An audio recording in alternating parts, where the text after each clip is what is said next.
Oi você, eu sou a Maia e no vídeo de hoje a gente vai fazer os Lidos de agosto. Vamos lá, que esse mês tem... eu não vou nem me prolongar muito nos livros, vou ser mais sucinta possível, porque, gente, esse mês eu li muito. Falei pra vocês que julho é o meu ano novo pessoal, é meu aniversário, e realmente agora o ano começou pra mim, agosto é o meu janeiro, tá? Foi um mês assim, ó, bafônica.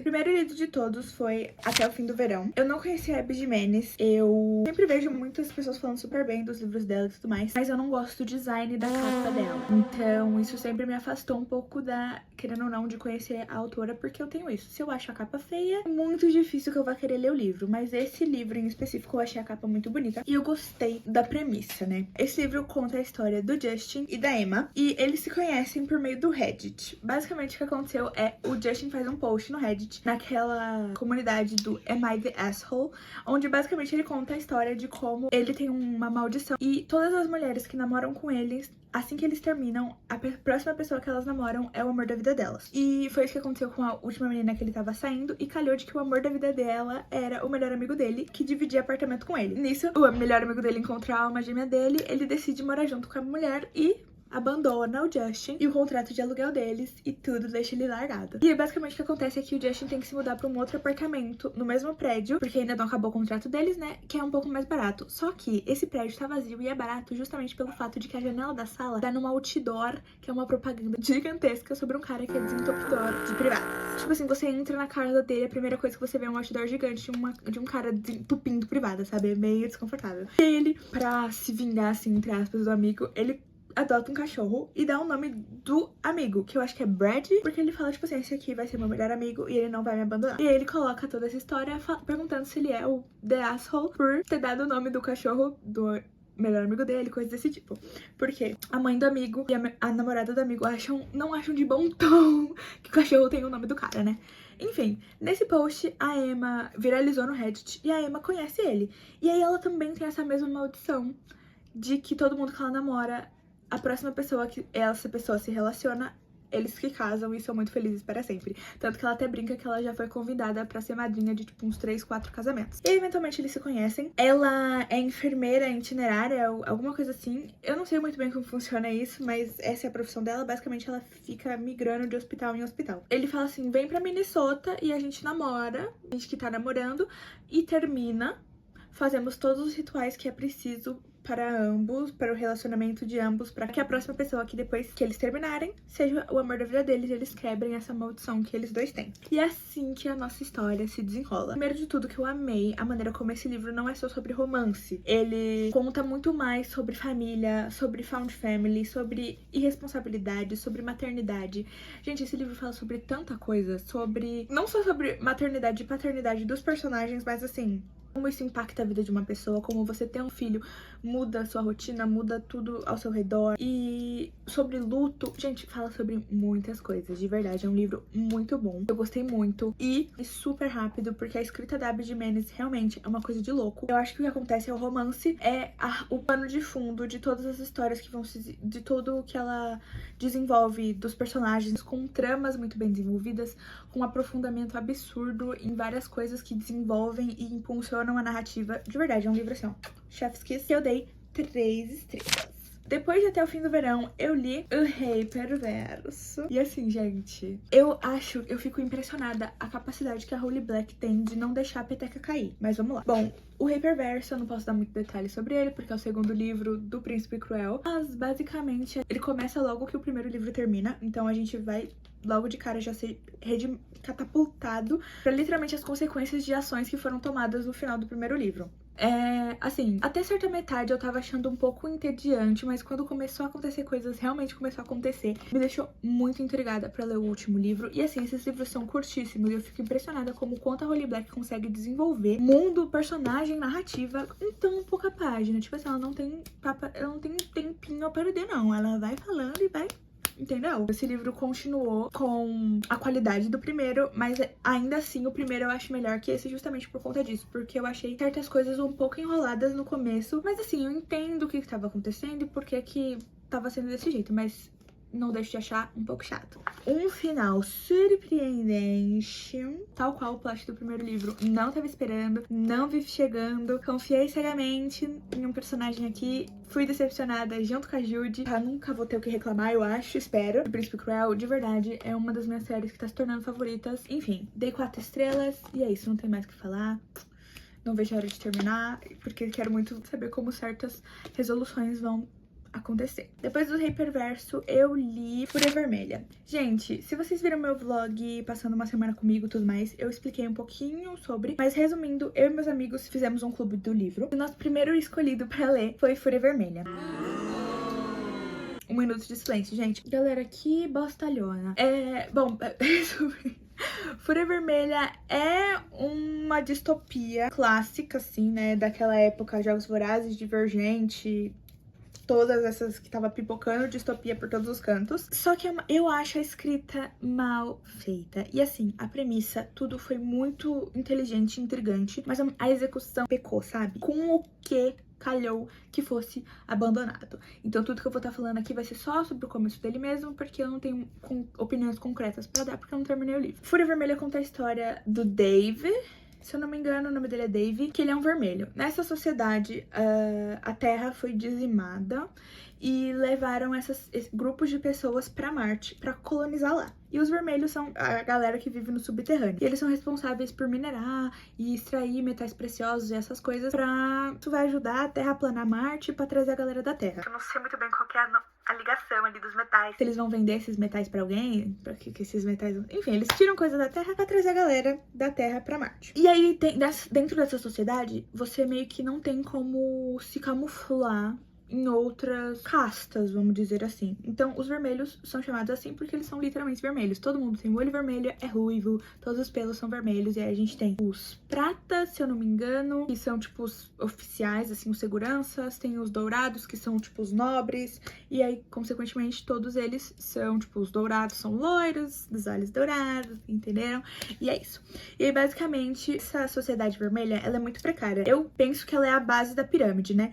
E assim, tanto que eles moram embaixo da terra e eles nunca viram o céu nem nada desse tipo. E a expectativa de vida deles é super baixa. Tanto que as pessoas mais velhas dessas comunidades normalmente têm tipo 30 anos, os mais velhos devem ter 40, 50 no máximo, sabe? E o nosso protagonista tem 16 anos, mas pra eles 16 anos é a maioridade. Ele já é casado com uma menina lá e eventualmente essa menina acha uma tubulação que dá pro lado de fora e eles vão, deitam lá, ficam apreciando, veem o céu pela primeira vez. E aí quando eles retornam, os oficiais estão falando: vocês passaram pro lado que não era pra vocês terem passado. E aí eles vão levar chibatadas lá na frente de todo mundo, num pódio, pra todo mundo ver que não pode desrespeitar. Nisso que eles vão levar chibatada, acontece diversas coisas e a mulher dele vem a falecer. Nisso que a mulher dele morre durante todo esse espetáculo da chibatada, ele se revolta e aí é o estopim da nossa história, né? É um dos livros já feitos, sabe? Essa narrativa, ela afasta a gente um pouco de tudo que tá sendo contado e eu acho que é isso. A premissa do livro era muito boa, depois a gente tem uma revelaçãozinha assim, um pouco mais pra frente, que eu não vou contar o que é, porque eu acho legal.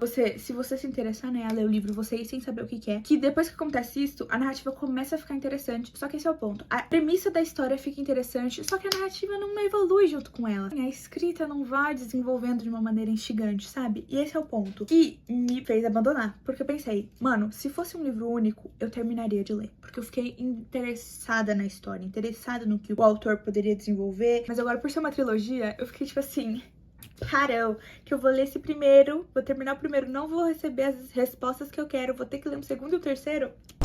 Tem coisa que não vale a pena. Então é isso, Fúria Vermelha abandonado. Mas assim, se você se interessou, vai na fé. Vai na fé. Depois eu li 7 Anos Entre Nós, que girls.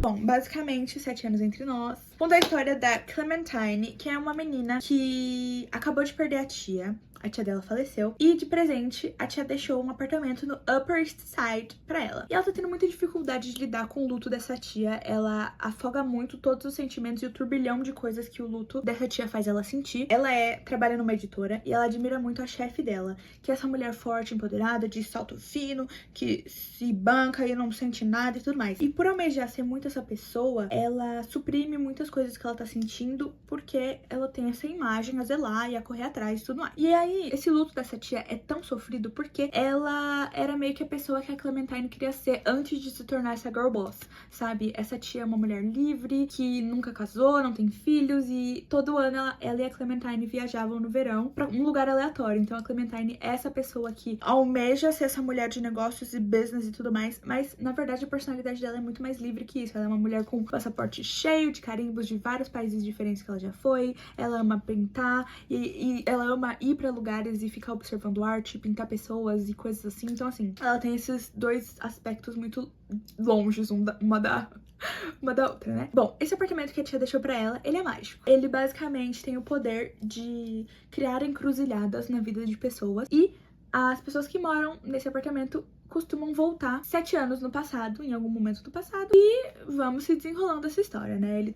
O apartamento tem essa habilidade de jogar você pro passado. Eu não sei se em todos os casos é 7 anos, mas no caso da Clementine foi, né? E aí, basicamente, o que acontece é, você não tem controle sobre isso.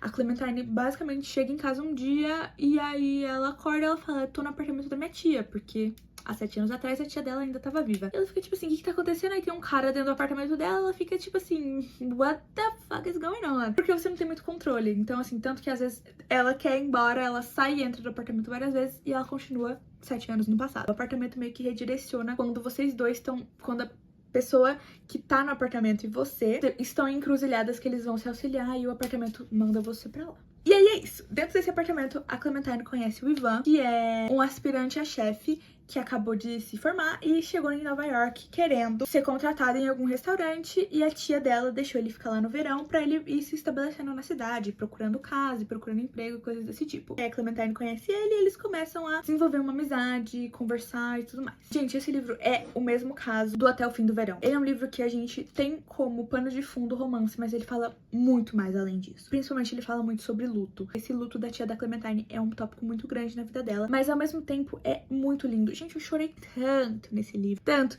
que a minha resenha, aqui no meu Reading Journal, a primeira linha é literalmente assim. Puta que pariu, a gente vem procurando romance, sai com o Robotron 5000 da depressão.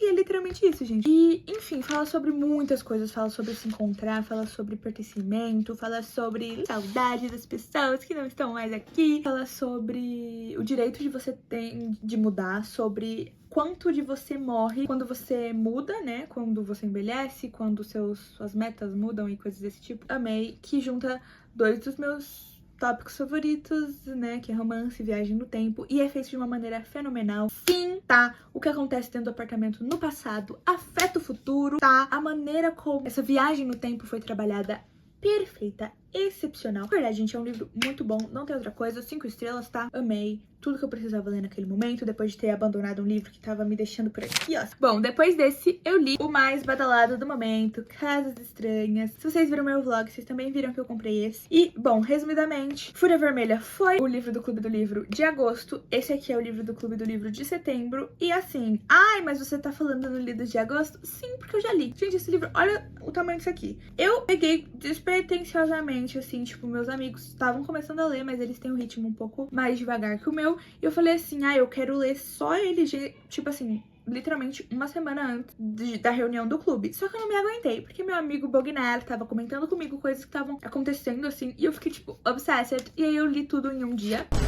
Porque esse livro realmente engaja e você fica obcecado. Bom, se você é a Jade ou o Gabriel, pula essa parte agora, porque aí você vai ouvir só o que eu achei na reunião do Clube do Livro, tá? Beijo. Se vocês não são meus dois amigos que estão no meu Clube do Livro. Bom, esse livro aqui, a gente tem o nosso personagem principal, que ele não tem nome. Esse livro também tem esse fun fact de que ele é narrado muito por conversas. Eu não sei se vai dar pra ver aqui. Ele é narrado muito por conversas. Então aqui, ó, 2 pontos, lá, tem a galera falando. Então o que acontece é, o nosso personagem principal, né, ele chama autor. Ele não tem nome. Então ele não tem muita descrição, muita coisa. Esse livro, a maior parte é diálogo e planta de casa.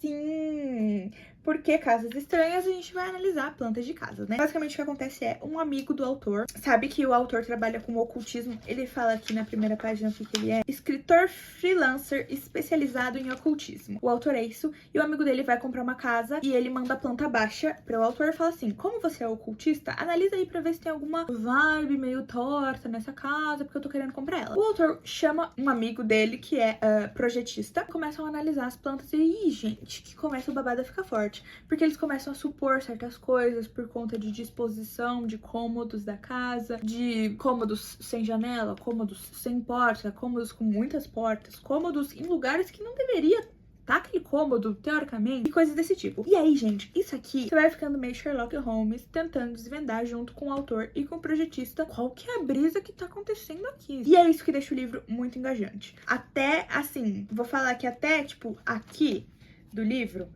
tá muito interessante, tá valendo a pena. Mas aí, gente, começa a receber as resoluções do final, começa a pesar o clima. Porque eu odiei esse final, não faz sentido pra mim. Isso aqui é uma ficção, então você pode levar essa história pra um lugar mais absurdo que você quiser, principalmente se tratando de um mistério. E aí você ter coisas absurdas acontecendo e uma solução que faça tudo isso ser acreditável, né, ser crível. Porra, mas com esse livro eu não senti que foi isso, sabe? Tanto que, literalmente, tem uma página que na hora que eu saquei o que ia ser a conclusão desse livro, eu literalmente escrevi na margem assim: eu não acredito que vai ser isso que vai acontecer. E aí eu continuei lendo e foi literalmente o que eu tinha escrito. Aconteceu. Então, assim, isso me decepcionou muito. Esse final me broxou de uma maneira absurda. E é isso. Quando a gente comprou, eu só tinha visto coisas boas. Depois que a gente comprou o livro, meu amigo foi atrás de críticas e resenhas, e a galera tava falando majoritariamente assim, mal do livro. E aí eu fiquei mal de entrar nessa estatística também. E é por isso que foi 2 estrelas pra mim. Depois de Casas Estranhas, eu li Copo Vazio. E aqui a gente tem que bater um papo, eu e você.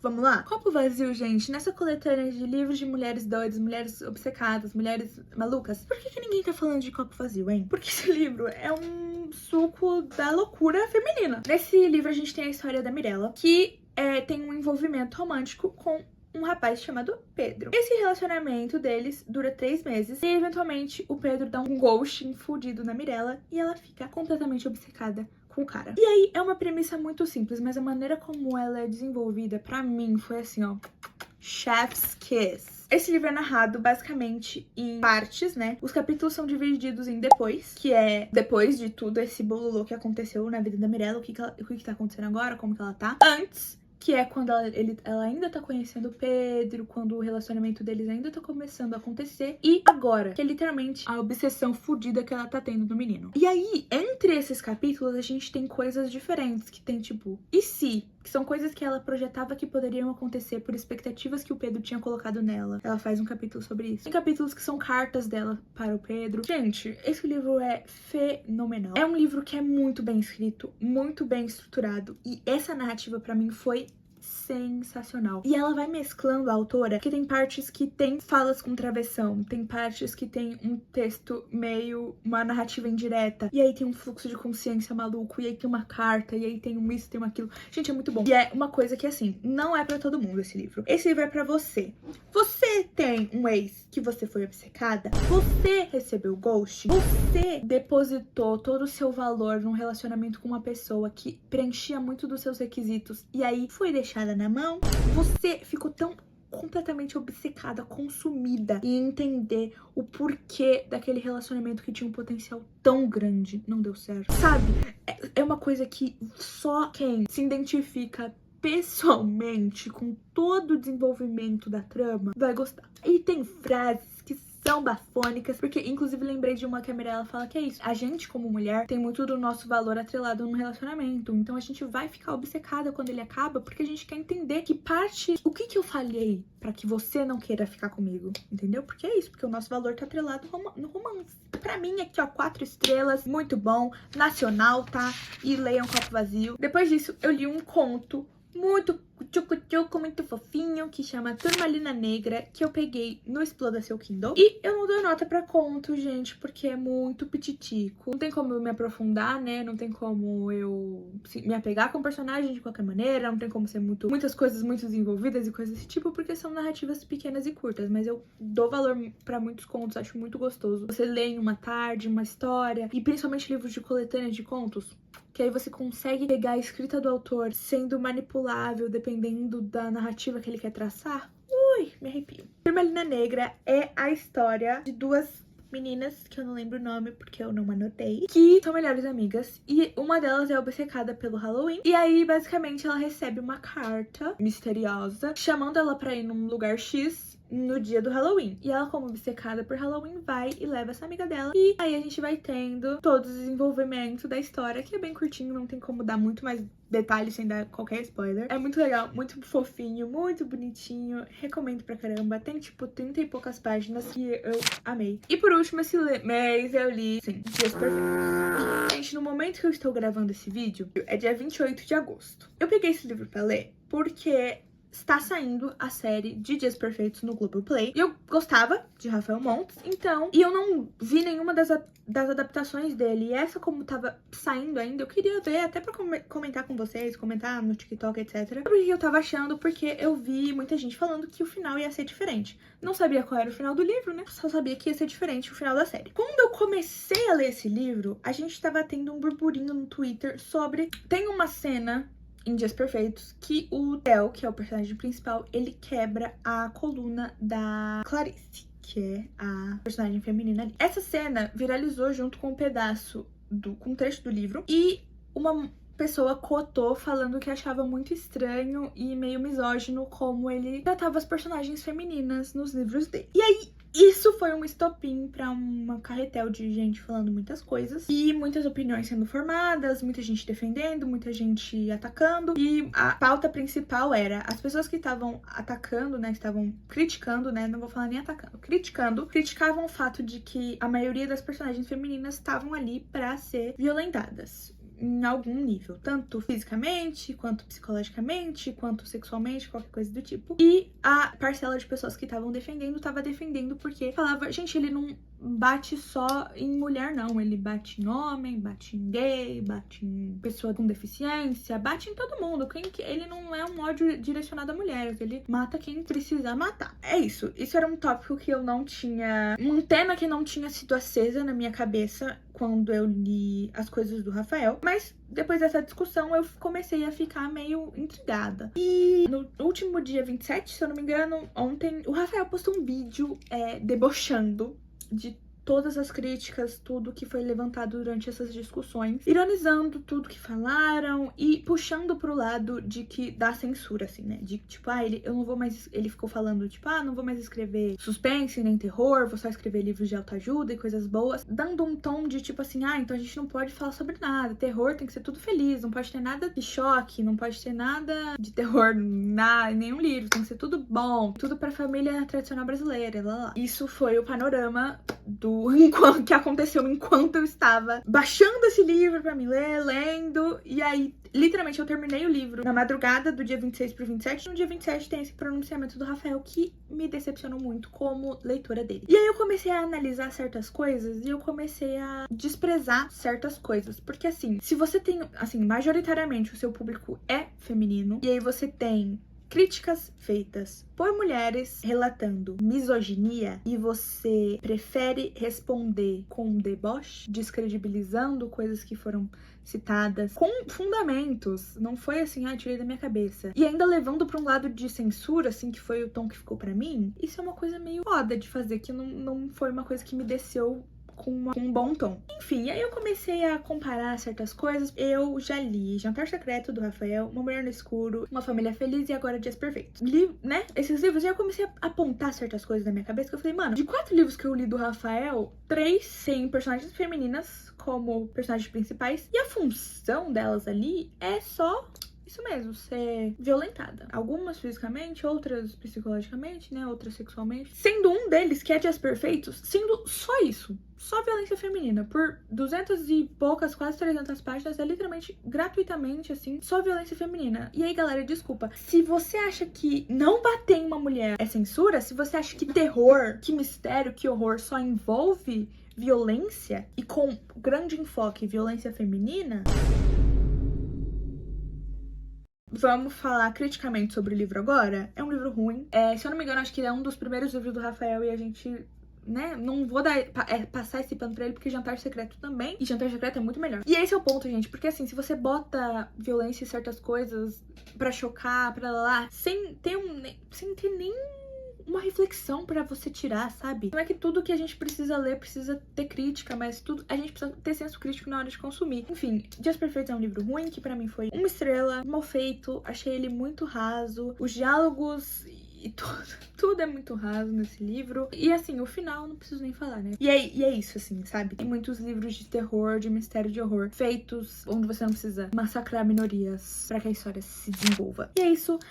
Esse foi o vídeo de hoje. Ler é um ato político, gente. Então a gente nunca pode desassociar pautas políticas, pautas redirecionadas a minorias da literatura, porque é isso. Ler é um ato político. E é isso. Espero que vocês sempre leiam com o seu senso crítico aguçado e que não compactuem com coisas que vocês não acreditam apenas porque todo mundo tá compactuando, apenas porque o autor é famosinho, coisa desse tipo. É isso, um beijo e até o próximo vídeo. Tchau!